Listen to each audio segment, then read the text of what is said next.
Hey,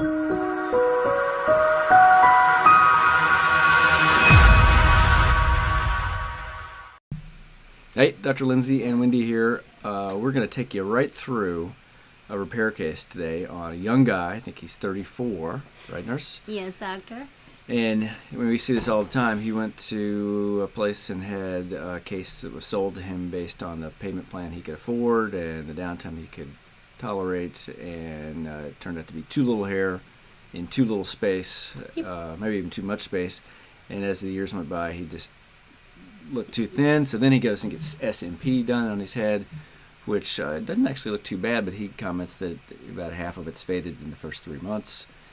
And then what tricked us was when we looked at his donor region, I thought I could get probably 2,800 grafts, and it turned out he had his whole donor area SMP'd. SMP'd, yeah, he had the scar too. Yeah? And then we get that strip out of him with skinny hair, and I thought, man, we're going to be lucky to get 22, but luckily we got about 2,415 grafts, which is enough to cover what our goal was today. So this video we'll go through step by step. So here's his introduction. All right, Michael, can I use your face on my YouTube page? Is that okay? Sure. How about wife? You okay? Yes. Okay. So Michael, how old are you? I can't remember. 34. Chin down just a little bit, even a little farther. Mm-hmm. So you got a case by somebody a group that's nationwide. Correct. And how many years ago was that? It was 8 years ago. Yeah. And my complaint, and I think your complaint, is there's just not enough hair. Correct. And then you got SMP'd, which really hasn't lasted a whole lot. No. But they've already committed to this low hairline, so that's what we got to go with. And how bald was your dad or your granddad? My dad has a full head of hair, and I'm not sure about my granddad. I wasn't born when they were still alive. Chin down just a little. But, I mean, you got a few hairs. How many did you supposedly pay for? Do you remember? I was supposed to pay for about, $1,100, and they ended up getting me somewhere in there, too, but... So $1,100, is essentially your hairline to about an inch back, right. And you got some grafts right here, mm-hmm. and not much over here. Spin around. Let me see the back of your head. Mm-hmm. And then when they did it, I'm not sure why anybody does this, but they did a cut on just one half of your head rather than the center. It's not a bad scar. It's not the world's best, but I think we'll be able to get at least that good, and hopefully better. But you got plenty of hair. You got kind of fine hair. Chin up towards the ceiling. Yep. And you got this crown that's coming. Yeah, I know. So we'll do the front, fix up the front today, and wait a while. I got a few more years left in me. One of these days we'll maybe hit back here, and then who knows what happens after that. Turn back around, Michael. Wife, you got anything you want to add to that? You're a nurse, right? Yeah, just that it just wasn't what he was looking for, so that's why we're looking for something more. All right, and I'm relying on you, wife, to take good care of this head this week. All right. So what do you think, Wendy? I mean, he's a nice enough character. His wife's a nurse, and I think they know what they're getting themselves into, right? Yes, he was very hesitant to do another hair transplant. That's why he said he went and got SMP. He said it hurt a lot. He did not get what he expected. Right. I think he was a little too young, too. That was 8 years ago. Yep, because his hairline's a little lower than I would have done. But at least it's not one of these goofy straight across hairlines. Yeah, it looks good on him. The goofy thing, though, is you probably noticed, is he's got this crazy scar that's only on one half of his head in order to get 800 or 1,100 grafts, whatever he supposedly got. I don't know who was thinking that up, but that we wouldn't do it that way. So now, take a look. We're going right into the middle of his surgery. So I just finished making all the holes, and the girls are starting to put the grafts in. And you were pretty nervous when we were doing this because you said you had a lot of pain at the other place, right? Oh, yeah. And when I took your strip out, did it hurt you much? No, the strip was fine. And you were still feeling a few pokes until I did those little nerve blocks. And then after that, did it pretty painless? Yeah, it was pretty much painless after that. Okay. And we were just talking with your wife, who's a nurse, who's getting ready to take a look. You got pretty weak hair, so we're having them cut them just a little chunkier than we'd like to, but nothing like those 2s and 3s that are along your hairline on the right side that I took pictures of.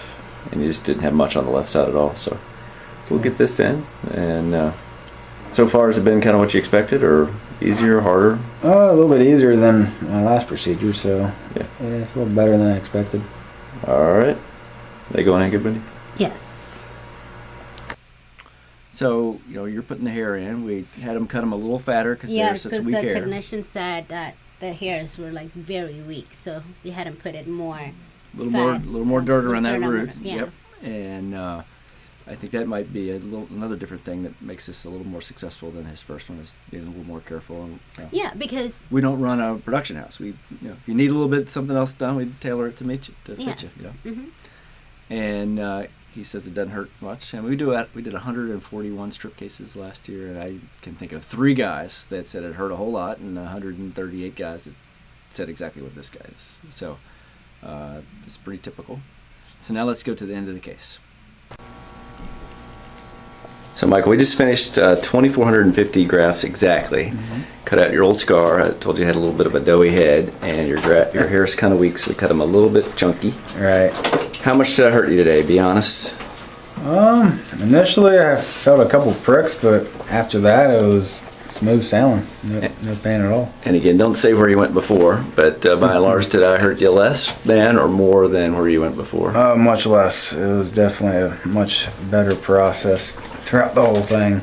And interestingly, we just had a patient come in that came from the same area that you came from and was going to go there for an evaluation, so you got to tell him your side of the story there.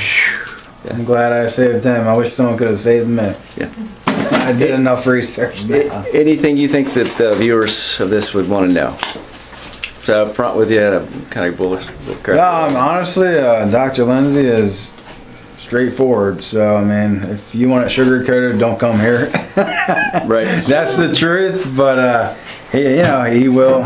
I mean, as far as I'm concerned, he's definitely... You'll know what you're going to get. Yep. Yeah, he gave me what I wanted, and so far it's been everything. And the only tricky thing was that you'd had SMP, and so initially when I first saw you, I thought we were going to get like 2,800 grafts, and then today I thought, my gosh, we might get 22, and it turned out we got exactly 2,450, which was right close to the 25 I thought you needed. So exactly, and like you said, I had SMP and I had a procedure before this, so it was a little more difficult than your virgin head. This should work. I want it to work almost as much as you do. All right, so stay in touch. So, you got them packed in there nicely. Yes. I expect this to turn out well. There are a few spots where there aren't any hairs. Well, that's where he had hair, the transplanted hair before. Right. And so you called him today. Today's his 3rd day out from surgery. He lives out of state. He's doing well. Yep. Yep. There's it's just a little sore in the back. Yep. Each corners. And So, that's what we expect. So, we'll hopefully see him back in a year. We did this from here to here. Like a lot of young guys, he's got this crossbar. And so we just had a guy call and inquire about when do we do a curve towards the back of what we did first. He's got this crossbar, so we went straight back to this. When that goes away, we'll start there and work back and then do a kind of a natural appearing curve where we finish the hair transplant. And then, so he's a young guy that did this. So take a look at this next guy. That would have been his future if he would have not. This guy went to a similar organization and had a few hairs sprinkled in the front and a few hairs sprinkled in the back. And look at him bent over. He's got exactly the same head as the kid we just fixed. He's just, on one hand, he's better because he's got brown skin and that brown stringy hair matches. On the other hand, he wasted a bunch of hair. He put these 500 mini grafts he's got in the back are wasted. Yeah. So we trimmed him down and packed the whole front 25% of his head, and hopefully he'll look significantly better 12 and a half months from now. He's 4 days ahead of this first guy. So if you see the guy before, he has this thinning, and then the crown starts, the bar is good. And I think this patient, that's what happened too. That's what he had going on too. Front, and then here. And then you see here, he had I think at least 500 mini grafts, which is like 4s and 5s and things. So we could have you, if he didn't not make the mistake of putting him here, because it really doesn't make any... It's not enough. It's not enough change at all. Those would have been great to put it right in his bar and his next one. Yeah. So in summary, do your research. Equally importantly, don't get talked into somebody by putting a little bit here and a little bit there and a little bit there, because it's never enough. So to conclude, just do your research, and if Wendy and I can help you, please give us a call. Thanks.